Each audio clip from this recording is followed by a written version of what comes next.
we remain steadfast in our commitment in delivering local news that matters. Stories that inspire. Enriching the lives of Filipinos in the Philippines and across the globe. This is your GMA Regional TV. Buong puso para sa Pilipino. Mga balitang angay at angan sa One Mindanao. Temporary Protection Order. Gipagawas na sa korte batok sa operasyon sa kapulisan sa KOJC compound sa Davao City. Barangay Kagawad. Patay dihang nag-perform sa Higalay Barangay Night sa Cagayan de Oro City. Kapin gatos ka mga contingent, mibida atol sa Higalay Civic Military Parade sa Cagayan de Oro City.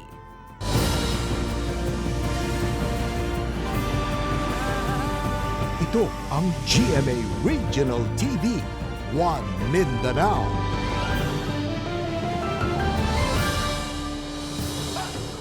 Mayong hapon Mindanao, kini ang GMA Regional TV One Mindanao. Hatod namo ang pinakadago pinakauling balita sa Mindanao. Ako si Sara Hilomen Velasco, live gikan dinhi sa GMA Davao Complex. Cyril Chavez, live gikan dinhi sa Carlos P. Garcia Highway sa Davao City. Gipagawas na karon hapon lang ang temporary protection order sa korte nga pabor sa Kingdom of Jesus Christ. Samtang gisumite na sa abogado sa KOJC ang ilang petisyon alang sa temporary restraining order ug writ of preliminary injunction subay sa padayong operasyon sa kapulisan sa KOJC compound sa Davao City. Atong saro ng detalye niini sa report ni Argil Relator live. Argil.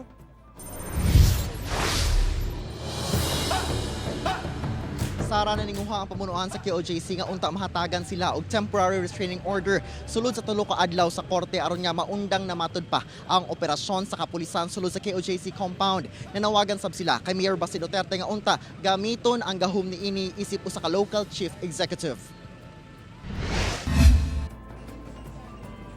Gifile na ni Kingdom of Jesus Christ Chief Legal Counsel Attorney Israelito Torion ang petition for certiorari and prohibition ngadto sa Regional Trial Court Davao kaganinang buntag. Kinidungan sa pag-ampo nga ma-issue sa korte sulod sa 72 hours ang temporary restraining order ug dili ba ka writ of preliminary injunction.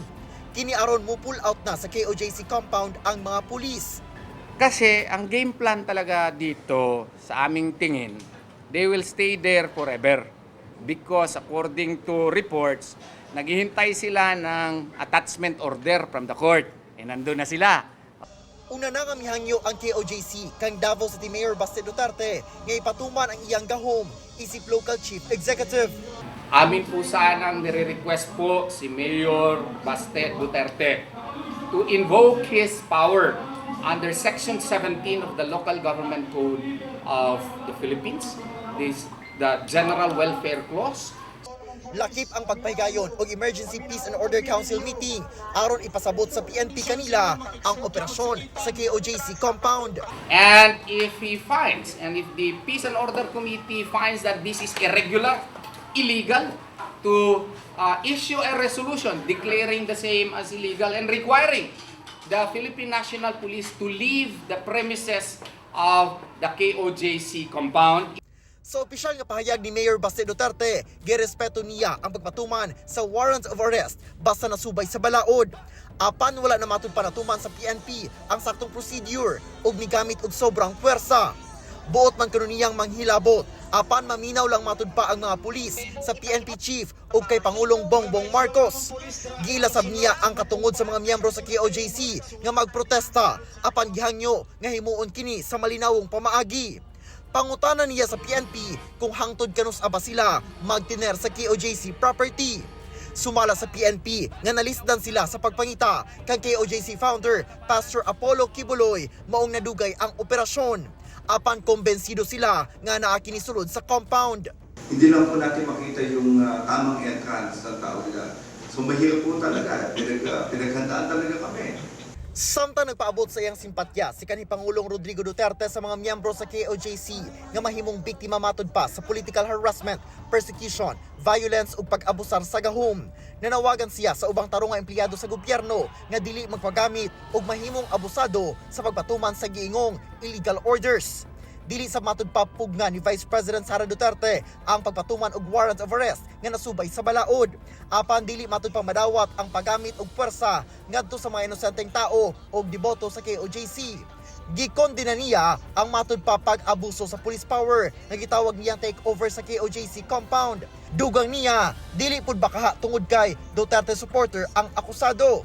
Nangayo sab og pasaylo si VP Sara sa tanang taga KOJC sa pag-awhag niya nga iboto si Bongbong Marcos Jr. niadtong 2022. Nanawagan sab ang Integrated Bar of the Philippines Davao Chapter nga respetuhon ang rule of law. Human mapatuman ang arrest warrant sulod sa reasonable time, wala matud pay otoridad ang pulisya nga i-occupy ang lugar. Sara, alauna karong hapon na dawat sa Legal Counsel sa KOJC ang Temporary Protection Order nga gipagula sa korte. Base sa TPO nga gi-issue sa Regional Trial Court Branch 15 sa Davao City, gimanduan ang PNP 11 nga gilayong ipatuman ang cease and desist gikan sa bisan unsang aktibidad nga dunay hulga sa kinabuhi, kagawasan o seguridad, lakip na ang mga ari-arian sa petitioners. Gimanduan sa PRO o ang PRO 11 nga tanggalon ang tanang barikada nga nagababag sa access pasulod ug gawas sa compound. Gidawas sa PRO 11 legal officers ang maong TPO nga giserve sa court sheriff. Apan nataud-dauran ang diskusyon ni Brigadier General Nicolas Torre III ug Attorney Israelito Torion tungod sa managlahing interpretasyon sa maong order sa korte. Sara, sa ulahin na sabutan nga mahatagan og access ang tanang mga miyembro dinhi sa main entrance so kini akong likod mo ni ang main entrance sa KOJC ug sumala pa hatagan og access apan status quo magpabilin ang presensya sa kapulisan dinhi sa KOJC samtang sumite ang matagkampo ang PNP o KOJC og clarificatory motion dito sa korte aron maklaro ang kamanduan ubos sa gi-release nga TPO. Sara. Okay, daghang salamat Argil Relator. Patay ang usa ka barangay kagawad sa Cagayan de Oro City human nga gituhuang giatake sa kasing-kasing atol siyang pag-perform sa liga ng mga barangay night. Ang detalye sa report ni James Paulo Yap. Sa live stream broadcast sa City Information Office sa Cagayan de Oro City atol sa liga ng mga barangay night sa Rio de Oro Boulevard sa Cagayan de Oro City adlong Sabado, makita pa nga malipayong nag-perform sa ilang dance presentation ang contingent sa Barangay Puntod, Cagayan de Oro City. Pag-abot sa tunga-tunga nga bahin sa ilang performance, kamatikdan ang usa ka performer sa likod nga bahin nga daw mihunong ug kalit nga natumba ang maong lalaki si Barangay Puntod Kagawad, Tyler Sia. Daghan jud kay mi ang nakurat nga inana nga namatay siya motong daghan jud kaayo nakakuan nakahilak nga pero dili katuan kay wala mo gud siya nagkuan good nagluya. Gisulayan pa sa mga personay sa CDRRMD pag-revive si Kagawad Sia ug nadala pa kini sa Northern Mindanao Medical Center apan gideklara kining patay sa mga doktor. Gituuhang atake sa kasing-kasing ang hinungdan sa pagkamatay ni Kagawad Sia. Mura ra gyapon mi og igsuon kay og unsay amo ang mga problema or unsay mong kan jali man gud kay siya mo kuan sa samo aba.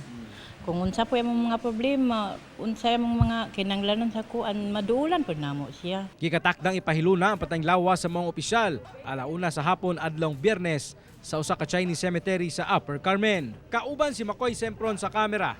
Ako si James Pauliap para sa One Mindanao. Parte sa building sa Jose Maria College sulod sa KOJC compound sa Davao City, giingong gidrill sayo kaganina buntag. Samtang online classes, gipatuman sa tulungaan, karong nagpadayon ng tensyon tali KOJC ug kapulisan. Ani ang report.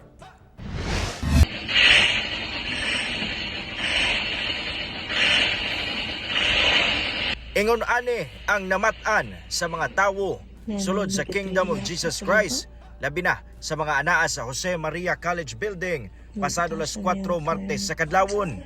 Sa video, madungog ang tingog nga daw dunay ginadrill.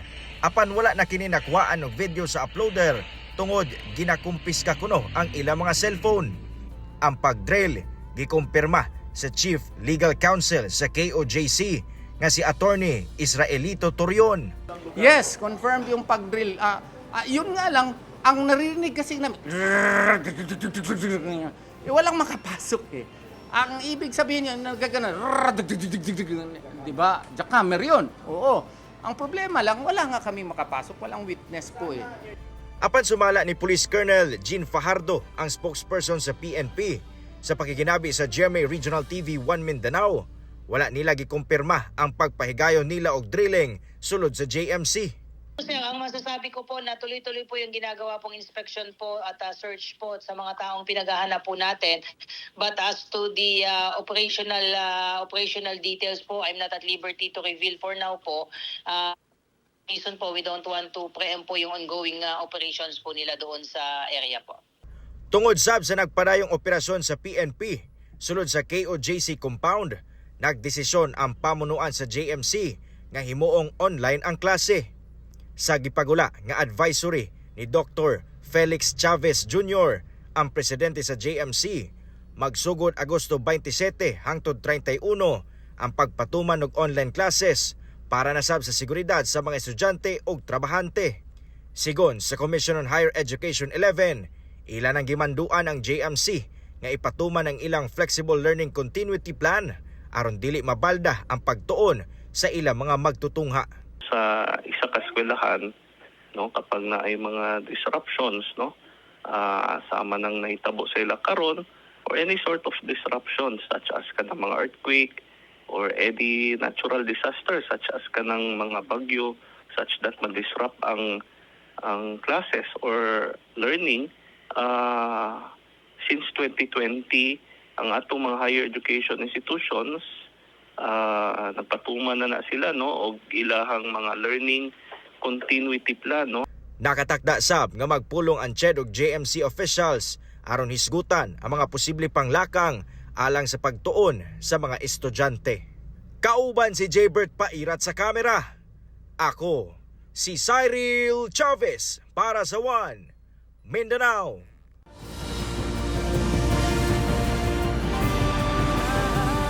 Ito ang GMA Regional TV 1 Mindanao.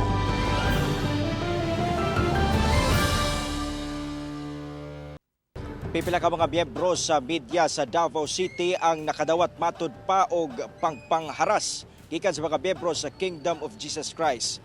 Legal Counsel sa KOJC nangayo na og pasaylo. Dugang detalye sa report ni Kent Abregana. Diba nagsisigaw kayo tulong sa media? Ngayon at nandito kami, sinisigawan nyo kami ang bayaran. Magkano ba ang diferensya? Nagtinubagay sa gawas sa Kingdom of Jesus Christ compound sa Davao City ang pipila ka mga miyembro sa KOJC, tali mga miyembro sa media, atol sa pagsilbi sa warrant of arrest sa PNP kang Pastor Apollo Kibuloy Lunes sa gabi. Sa mosunod nga video, mabati ang tensyon sa media practitioner nga si Edith Kaduaya, tali mga miyembro sa KOJC. Matod niya, wa siya nakapugong dihang gitawag siya o ang iyang kauban sa media nga mga bayaran daw. Sa usa pa ka video, makita kining sakyanan sa usa ka government-owned TV station nga gipalibutan sa mga miyembro sa KOJC o gilabayan pa og butang.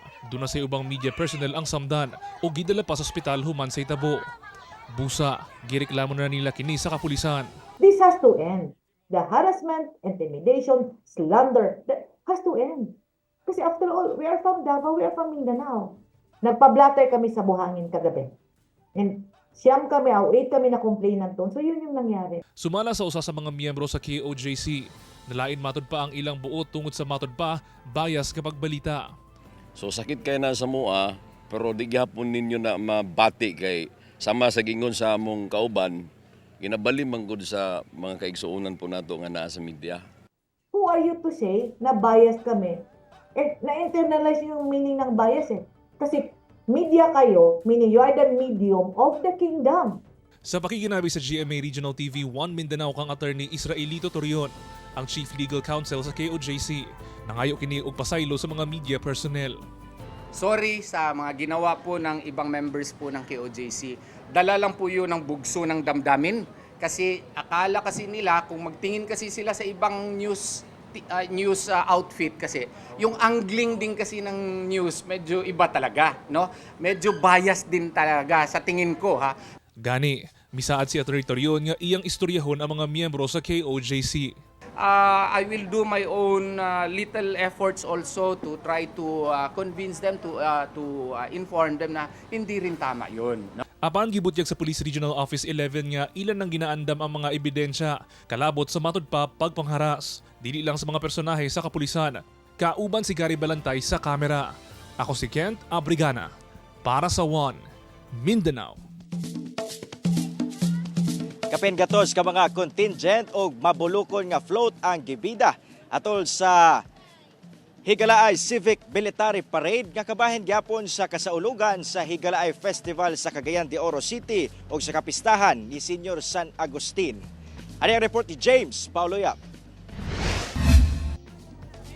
Sayo pa lang sa buntag, gidagsa na sa mga residente o turista ang dalang Veles paingon sa CM Recto Avenue sa Cagayan de Oro City kung asay pahigayon ang Higalaay Civic Military Parade. Sobra 150 ka mga contingents ang misalmot sa parada, lakip na ang 12 ka mga mabulukong float. Nag-indigay sab ang mga drum and lyre groups sa mga eskwelahan sa syudad, butang nga gikalipay sa mga mananaway. Dagan kay participation, dagan nag-participate mga fighters.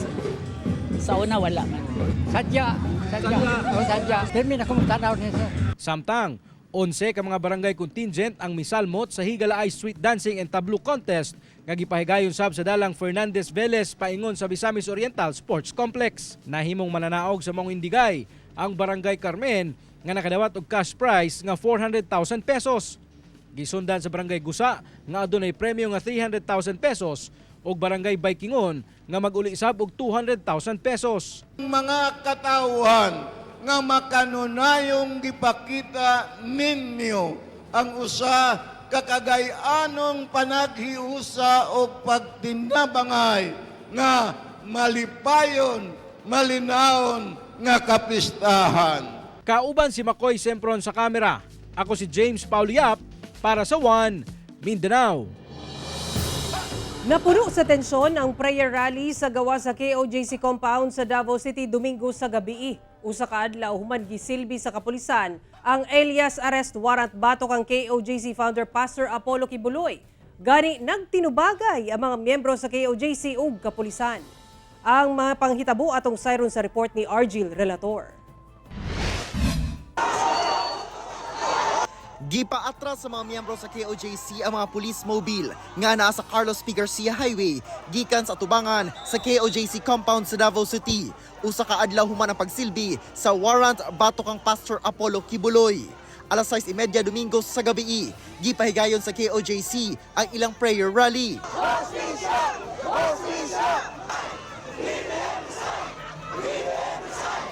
Misulay og sulod sa barikada ang mga pulis. Apan gisugat sila sa mga taga KOJC, busa mibalik sa agi. Naabot ang mga miyembro sa kanto, pasulod sa main entrance sa airport. Gilayong gisarado ang gate sa airport. Mga pasahero lang ang makasulod ug gawas. Tuyok may tibongko di tuyok mi diri. Kanya. Ya mi baktas may padung diri. Ako kay singot kani kay di makasulod ay. Nag-spill over ang katong ilahang sa side nila dinhi sa atong entrance gate. So again, necessarily, to protect our facility. Taod-taod, miatras na ang mga taga KOJC ug mibalik sa ilang unang pwesto. Gilayong giablihan sa airport security ang main entrance sa gate alang sa entrance ug exit. Sa mismong atbang sa KOJC compound, nagtinubagay ug anunsyo sa ilang speakers ang PNP ug KOJC. Naka-human barricade na ang mga pulis. Hindi, matras kayo, atras kami.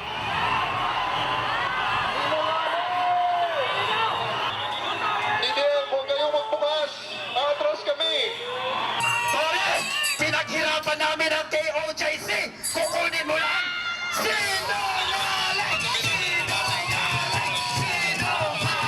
Hangyo sa kapulisan. Open natin ang isang side para ang ating mga kababayan ay makagamit naman ng kalsada. Huwag naman ganyan.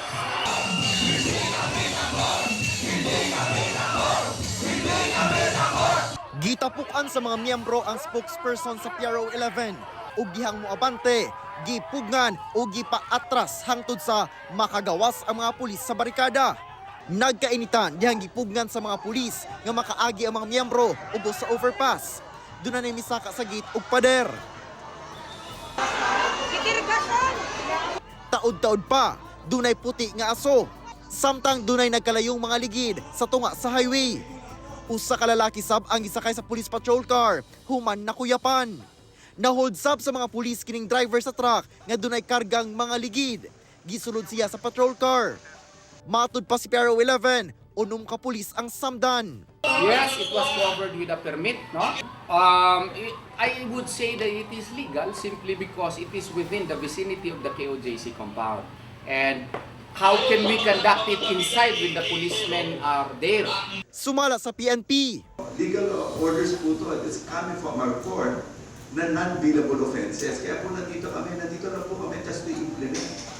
Kauban si Metro Awing o Jojo Solarte sa kamera. Ako si Orgil Relator para sa One Mindanao.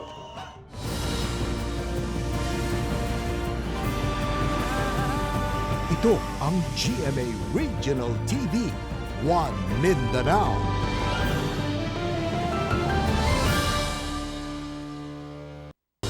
Usa ka gituhang drug den ang nabungkag sa otoridad sa Zamboanga City. Samtang kaping 3 billion pesos nga kantidad sa gingong shabu na sakmit sa otoridad sa Margo sa Tubig, Zamboanga del Sur. Ane report ni Krisa Dapitan. May resulta sa pagkabungkag sa usa ka gingong drug den ang drug buy bust operation sa barangay Talon-Talon sa Zamboanga City niadtong Sabado. Upat ka sospek ang gidakop kin sa pulos residente rasab sa lugar kung diin duha kanila ang mamaligyaay og isda. Nakumpiska gikan sa mga dinakpan ang 6 ka gramo sa gituuhang shabu, lakip ubang drug paraphernalia nga nagkantidad og kapin 40,000 pesos. Walay pahayag ang mga suspitsado nga gikustodiya na sa Zamboanga City Police. Samtang sa Margo sa Tubig, Zamboanga del Sur, duha ang arestado human makuhaan og gituuhang shabu ato sa buy bust operation niadtong Domingo. Mobalor sa kapin 3.4 million pesos ang nakumpiskang mga illegal nga droga. Gikustodiya na sa Margo sa Tubig Municipal Police Station ang duha ka suspitsado nga wala na mihatag og pahayag. Ang tanang sospek pasakaan og kasong paglapas sa RA 9165 o Comprehensive Dangerous Drugs Act. Ako si Krisa Dapitan para sa One Mindanao. Mga opisyales sa Police Regional Office 12 may pailaom sa random drug test. Ato sa gipahigayong regular meeting sa mga opisyales sa PRO 12 sa miaging semana, gipahigayong sab ang surprise drug test sa sulod sa admin building sa PRO 12. Lakip sa nagpa-drug test sa mga provincial director ug mga city director sa PRO 12. Gisigurado ni Police Brigadier General James Gulmatico ang bagong officer in charge sa PRO 12 nga mamintinar ang integridad ug transparency sa tanang pulis pinaagi sa ginatawag nila nga cleansing its rank. Kinsa tanang opisyales sa riyon ang mupailaom sa random drug testing. Bad sa opisyales sa PRO 12 nga kung kinsa man ang opisyales sa kapulisan nga magpositibo, pahamtangan kini ug tukmang silot. Human gisiradaan og usa ka adlaw resulta sa nagpadaing bangi sa kapulisan ug KOJC members, giablihan na ang main exit gate sa Davao International Airport hinungdan sa pagbalik normal sa dagan sa trapiko sa lugar. Ani report. Pasado alas 9, Lunes sa gabi, hingpit ng giablihan sa mga personahe sa Civil Aviation Authority of the Philippines, Davao, ang main exit gate sa Davao International Airport. Kahinumduman nga sayo Lunes sa buntag hantod gabi, sirado ang maong main exit gate. Rason nga nahimong exit sab ang main entrance gate sa airport. Resulta, huot kadagan sa traffic, sulod ug palibot sa airport. Hinoon, giablihan na kini adlong Martes ug sa paglibot sa GMA Regional TV 1 Mindanao, luag na ang dagan sa trapiko, pasulod ug pagawas sa airport. Butang nga gikalipay sa mga taxi driver nga gatorno palibot sa airport. Dili na kay siya hassle kay kuan man mukha na mi ba makasulod na mi niya pagawas na mo di na pod mi makakuan. Okay naman. Support na kibali. Okay naman pod. Gani ang tawag mabrihan na jud siya kay para ang mga pasahero pod ba loy pod. Then mas okay na ning giabrihan kay makatuyo ka didto. Pero mas okay yung itong mabrihan dito. Kay para bangod na sa mga katawhan, commuters ba nga mga gidya. Ang pamilyang Takigami kinsa mo biyahe pa padulong Japan, lipay sa hanay nga dagan pasulod sa airport. Gani nagsayo pa sila tungod sa kabalaka nga basin maulahi sa flight. Expected namin na baka malate, ganyan. Kaya nag-aga kami. Tapos, lumabas uli. Kumain mo. Kumain. Tapos yun, balik. Okay pa rin yung time namin. Si Lani nalipay sab sa tuloy-tuloy nga pagsulod niya sa airport. Labi pa nga ginaapas niya ang iyang flight padulong Manila. Smooth ang traffic karon sa sa padulong sa airport. Walay problema, dire-diretso ang biyahe. Sumala sa kaap, padayon ang ilang pagpatuman sa hugot nga seguridad sa airport. Mabuti naman, nag-normalize na, and then we experience yung pong mga congestion, especially during our peak traffic, but that is what we experience on a regular basis, no? Ito pong mga daloy ng trapiko natin ngayon, back to normal na siya. Kauban si Jaybert Pairat sa kamera. Ako, si Cyril Chavez para sa One Mindanao. Kaping 20 million pesos nga kantidad sa smuggled nga sigarilyo ang nasakmit sa kadagatan sa Sulu. Samtang nagpatrolya ang Naval Forces Western Mindanao sa kadagatan sa Tubigan Island, Sulu, naharang niini ang usa ka motorbangka. Sa pag-inspeksyon, ang maong motorbangka nasuta nga karga niini ang smuggled cigarettes nga naa sa kapin 300 ka master cases. Tungod walay mapakitang dokumento, gipang kumpiska kini o gipang dakop ang 7 ka mga sakay niini o gidala sa Naval Station sa Zamboanga City. Gibada-bada ang moabot sa 20.4 million pesos ang kinatibuk ang kantidad sa mong illegal nga sigarilyo. Ang mga kargamento sa mga tripulante sa motorbangka gitugyan sa kustudiya sa Bureau of Customs aron sa pagpasaka ug tukmang kaso. Kung sa kapawikan, ang malampusong na operahan og tumor ang gibuhian na sa DNR9 sa kadagatan sa Dumalinaw, Zamboanga del Sur. Wala na'y nakitang abnormal growth sa tumor sa lawas ug naong nining babaeng green sea turtle atol sa pagbuhi niini sa mga personay sa DNR9 sa dagat sa Barangay Bibilik, Dumalinaw, Zamboanga del Sur. Fully recovered na ang maong pawikan human maoperahan sa sakit nga fibropapillomatosis nga matod sa DNR usa ka virus nga nakuha gumikan sa polusyon sa tubig sa dagat. Dihang napalgan sa mga residente sa maong probinsya, magduha ka bulan na ang milabay ang pawikan, duna na kini balatian. Hinungdan nga gipailawom kini sa medical surgery, lakip ang pag-atiman pinaagi sa pagpakaon og natural seagrass aron makabaton kini og maayong panglawas una gibuhian sa dagat. Mapasalamaton sa buhatan, lakip ang ubang LGU sa padayong suporta sa komunidad alang sa ilang wildlife conservation advocacy. O kato ang mga ulahing balita sa Mindanao karong adlaw. Mamahimo ninyo kining makita pag-usab pinagi sa pagbisita sa official website sa GMA Regional TV o bisita among official YouTube channel ug i-click ang subscribe button para sa pinakaulahing balita. Daghang salamat sa atong mga kapuso sa Mindanao nga nagalantaw kanamong sa atong mga kapuso abroad. Padayon lang sa pagtutok sa mga lokal nga balita matag adlaw tungod sa GMA Regional TV, Local News Matters. Kami ang GMA Regional TV 1 Mindanao, tibok persa para sa mas dakong misyon ug mas halapad nga pagserbisyo sa nasod.